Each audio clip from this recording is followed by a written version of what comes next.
मेरे हस्बैंड मुझे टाइम नहीं देते, वो अपने एनिमल्स के साथ ही स्पेंड करते। मेरी तबीयत ख़राब थी एक दिन, मैं उनको ढूंढते ढूंढते उनके एनिमल्स के रूम में चली गई। तो मैंने वहाँ जाके देखा कि वो अपने एनिमल्स के साथ फिजिकल।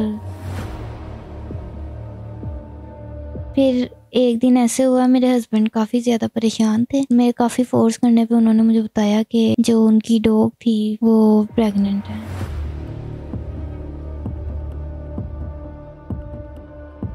प्रेग्नेंट वो मतलब कि आपके हस्बैंड से या मेल डॉग से? हस्बैंड।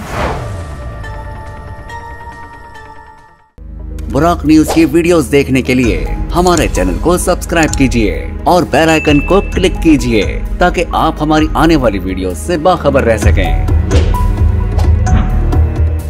अस्सलाम वालेकुम नाज़रीन, मैं हूं आपका होस्ट हमजा सलीम चौधरी और आप देख रहे हैं बुराक न्यूज़। नाज़रीन, हमारे साथ एक यंग सी लड़की मौजूद है जिनकी जो स्टोरी बहुत ही ज़्यादा ख़तरनाक भी है और दर्दनाक भी है। हम इन्हीं से सुनते हैं इनकी स्टोरी है क्या। जी अस्सलाम वालेकुम। वालेकुम अस्सलाम। अच्छा मिस, आपने बताना है कि आपकी स्टोरी क्या है जो आप मुझे बता रही थी। मेरी 4 साल पहले शादी हुई है और अब मुझे डाइवोर्स हो गई है इस वजह से कि मेरे हस्बैंड मुझे टाइम नहीं देते। आपने सारा शुरू से बताना है कि आपकी शादी कैसे होती है। इंस्टाग्राम पे हमारी बात हुई है, उसके बाद हमारी एंगेजमेंट हो गई। इंस्टाग्राम पे आप लोगों की बातचीत होती है, फिर आप एक दूसरे के रिलेशन में आ जाते हैं। अच्छा, फिर एंगेजमेंट होती है, फिर निकाह हो जाता है। उसके बाद मेरा फ़ोन ख़राब हो गया था। फिर मेरे एग्ज़ाम्स में भी 4 मंथ्स थे। फिर एग्ज़ाम्स के बाद मेरी रुखसती थी, तो मैंने सोचा एक बार एग्ज़ाम से फ्री होके ना शादी के बाद फ़ोन लूँगी। इस दौरान मैं अपने हस्बैंड को टाइम नहीं दे सकी, तो उन्होंने अपना दिल लगाने के लिए घर में बिल्लियाँ कुत्ते वगैरह रख दिए। आपके हस्बैंड ने दिल लगाने के लिए बिल्लियां और कुत्ते रख ली। अच्छा, फिर मेरी 4 मंथ बाद शादी हो गई। उसके बाद 4 साल हो गए, मेरे हस्बैंड मुझे टाइम नहीं देते। आपने उनको 4 मंथ टाइम नहीं दिया और उन्होंने आपको 4 साल टाइम नहीं दिया। 4 साल टाइम किस हवाले से नहीं दिया?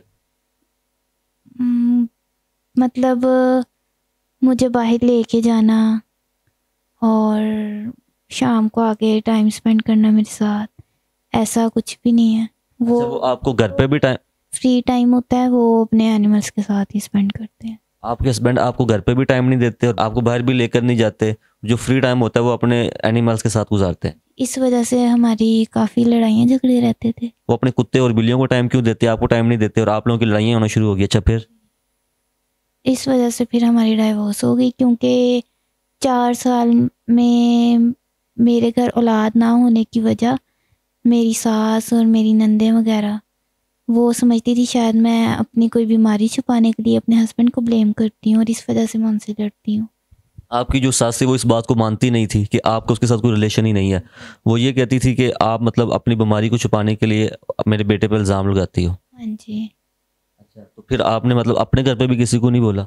मेरे घर में भी सबको पता था कि जो आपका हस्बैंड वो आपको टाइम नहीं देता। लेकिन फिर भी ससुराल वाले और सब इस बात पे मुझे ही ब्लेम करते थे कि शायद मैं अपना कोई ऐप छुपाने के लिए अपने हस्बैंड को ऐसे ब्लेम करती हूँ और उल्टा उनसे लड़ती हूँ। अच्छा, जब आपने अपनी सास को बोला कि ये मतलब मुझे टाइम वगैरह नहीं देता, तो आपकी सास ने आगे से अपने बेटे को कुछ भी नहीं कहा?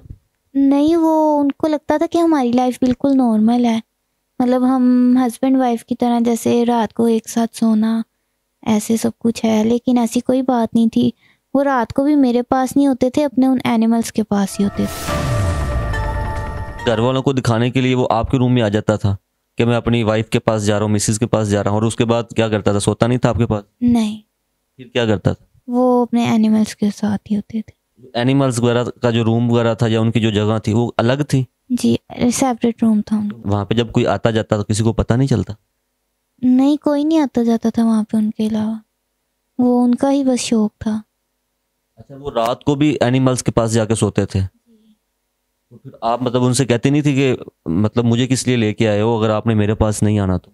इन्हीं बातों पे हमारी लड़ाइयाँ झगड़े रहते अच्छा, थे। आप उनसे ये कहती थी, वो आगे से आपसे लड़ते थे? हाँ जी। फिर उसके बाद आपने उनसे डिवोर्स का बोला या उन्होंने आपको दे दिया? मेरी तबीयत ख़राब थी एक दिन, तो मैंने कहा अपने हस्बैंड को, कहती हूँ मुझे डॉक्टर के लेके जाए मेडिसिन दिलाने के लिए। मैं उनको ढूंढते ढूंढते उनके एनिमल्स के रूम में चली गई, तो मैंने वहाँ जाके देखा कि वो अपने एनिमल्स के साथ फिजिकल। वो अपने एनिमल्स के साथ फिजिकल में थे? जी। अच्छा, फिर मैंने उनको देख के कहा ये आप क्या कर रहे हैं, तो उन्होंने मुझे धक्का दिया और मारना शुरू कर दिया कि जो मैं तुमसे बात नहीं करता, तुम्हें पसंद नहीं करता, तो तुम क्यों मेरे मामलात में इंटरफेयर करती हो। अच्छा, फिर तो आपने मतलब कि किसी को नहीं बताया ये बात? मैं किसी को क्या बताती ये बात, उन्होंने मेरी बात पे यकीन नहीं करना था। तो ये तो बहुत ज़्यादा मामला आप लोगों के ख़राब थे। अच्छा, फिर उसके बाद क्या हुआ? फिर एक दिन ऐसे हुआ, मेरे हस्बैंड काफ़ी ज़्यादा परेशान थे, तो मैंने उनसे पूछने की कोशिश की। मेरे काफ़ी फोर्स करने पे उन्होंने मुझे बताया कि ऐसे जो उनकी डॉग थी, फीमेल थी, वो प्रेग्नेंट है। तो ये बात सुन के फिर मैं बहुत प्रेग्नेंट वो मतलब कि आपके हस्बैंड से या मेल डॉग से? हस्बैंड। अच्छा, फीमेल जो मतलब जो थी वो आपके हस्बैंड से वो प्रेग्नेंट होगी। अच्छा, फिर मैं ये बात सुन के बहुत ज़्यादा डर गई। फिर मैंने अपने पेरेंट्स को ये बात बता दी और फिर मैंने डाइवोर्स ले लिया उनसे। तो आपके जो पेरेंट्स थे उन्होंने इसके ऊपर कोई एक्शन नहीं लिया? उन्होंने इसलिए डाइवोर्स ले ली मेरी। तो जी नाज़रीन, जैसा कि आपने सारी स्टोरी को सुन लिया कि इनके साथ कितना ज़्यादा जुल्म हुआ है और इनके जो अज़वाजी ज़िंदगी के मामला है वो किस तरह ख़राब होते गए। आज के दौर के अंदर इंसान क्या क्या कुछ करने के ऊपर उतर आया है। तो ये एक बहुत ही ज़्यादा मुख्तलिफ स्टोरी सी बाकी स्टोरियों से। ये स्टोरी आज से पहले मैंने नहीं सुनी हुई थी, आप लोगों के लिए भी एक नई स्टोरी होगी। लिहाजा मतलब कि इंसानों और जानवरों में फ़र्क रहने दें। तो जो अल्लाह ताला ने जिस चीज़ के लिए बनाया उसको उसके लिए रहने दें, चीज़ों को मिक्सअप ना करें।